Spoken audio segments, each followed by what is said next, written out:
It is August the 8th, 48 hours after the big flood, and 24 hours after a similar sized flood yesterday. Not as big, but still pretty big.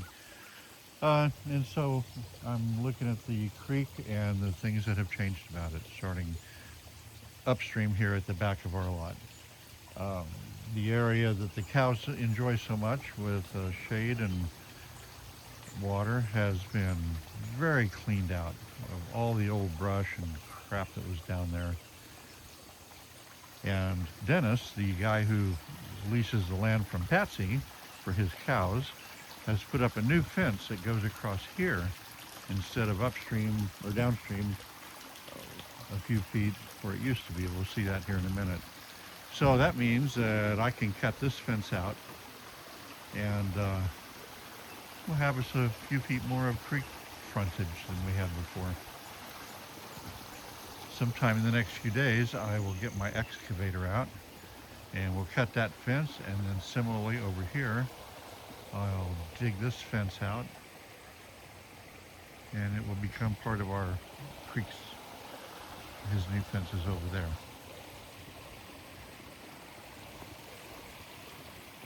Right here is where the fence used to cross. The storm took that out. He was telling me that he has 6 fences that cross creeks, and he lost them all. So he's been pretty busy here lately. Starting down here is where we had all the work done. And I'm not going to moan about what we lost, but look at what we've got now. Obviously, many tons of dirt and rock was scooped off of the banks, which previously flowed down into the water instead of having chunks like this, banks. Okay, hold on. I'm going to get down in here. I am wearing rubber booties, and so I can get in the water. Yeah. So anyway, the creek previously was pretty uniform. It was maybe 3-4 feet wide, a couple inches deep, very rocky bottom, small rocks, lots of bigger rocks lining the sides, a lot of rock rearranging that I had done, not knowing just how. I mean, I always knew it could be temporary, but I didn't know it was going to be this temporary. And so, walking on down, we have a collection of rocks and mud here that have made kind of a new little island.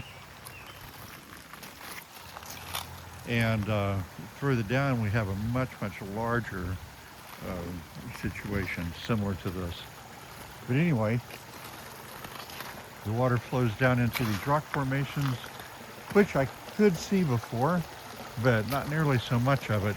And they were covered with a thick layer of moss and dirt, and that's all gone now, all washed away. Coming on down, again, these banks right here did slope just very nicely right down to the water's edge. They had big rocks, and I mean big rocks, supposedly holding them down. But nothing was going to be held down by what happened a couple days ago. That was just so far out of the extremes that we've ever had. So anyway, but I've got all these banks now, and they are going to cave in from time to time and leave chunks of dirt and soil in the water, like right there. And that's going to suck. I'm not sure what I'm going to do about that, if anything. Down here we have overflow pipes for the well and spring drains into the creek. Those things are all up and down through here. These hills are full of water. So coming through here, this is actually some pretty interesting rock formation. It's clearly the bedrock of the mountain that we live on. Very cool stuff.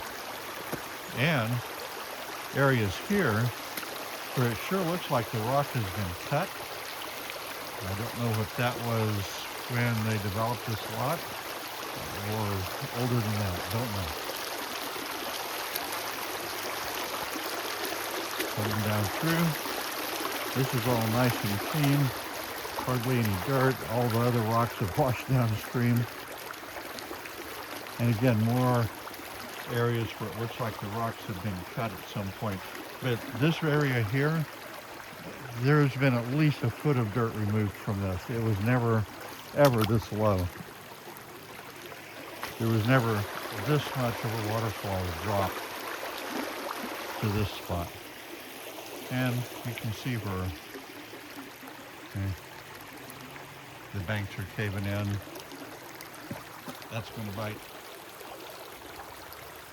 Had examples of it there. I'm not going to do anything right now. Don't know what can be done. Big rocks.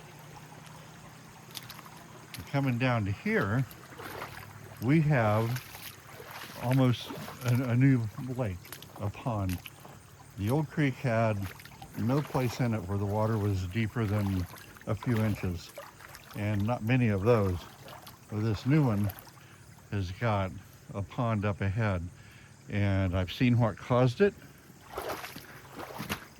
I don't know how awesome it is or not to have it, but we do. And so there it is. It looks like it's about 1.5 feet deep in the middle. Right down here a little bit further.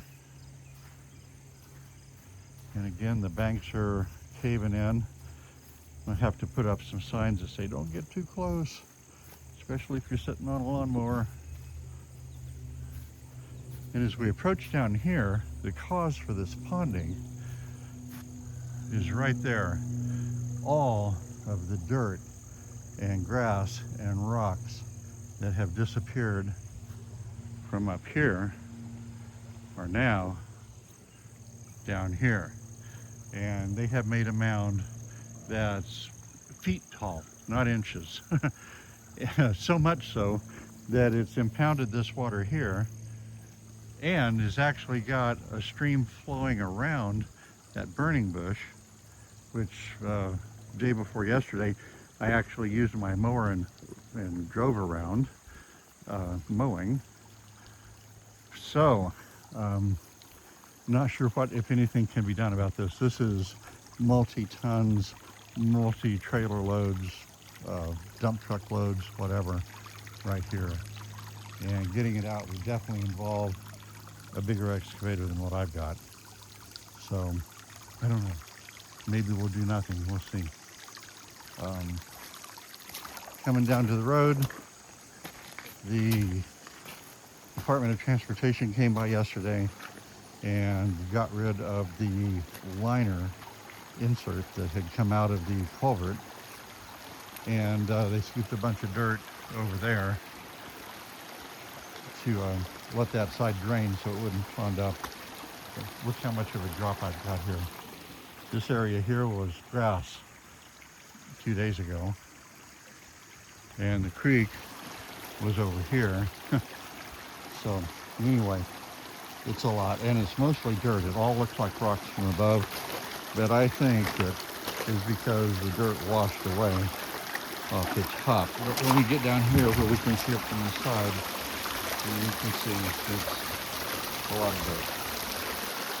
Anyway, that's about the end of it for today. The county or the state, I'm sure, will be here sometime to fix that culvert.